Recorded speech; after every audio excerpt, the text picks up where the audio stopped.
اي علاقة ما بين اتنين لازم يبقى فيها هات وخد. بمعنى ان انت لو مرتبط بواحدة مراتك او خطيبتك، ما ينفعش تبقى انت بتفتكر كل حاجة حلوة هي عايزاها وتعملها، وهي في المقابل ما بتعملش حاجة. سواء الراجل او الست، انا ما بتكلمش على الراجل، انا بتكلم على الاتنين. ما ينفعش ان واحد من الطرفين يكون هو اللي بيجري يسعد التاني، والتاني قاعد مأنتخ ما بيفكرش في اسعاده.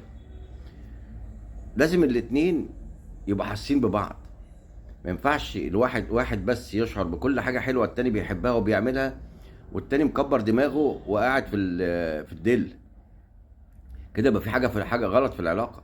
كده يبقى العلاقة دي في واحد بيحب التاني أعلى منه، ودي في الآخر هيبقى فيها فتور من الطرف اللي بيحب أقل وهتتعب.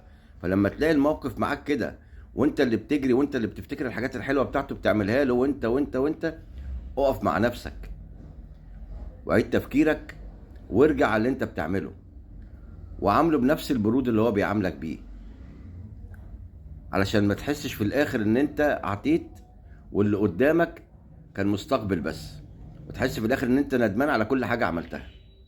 لان زي ما بيقولوا اهل الزمان، الحب من طرف واحد بيدمر العلاقة. يتوب علينا ربنا.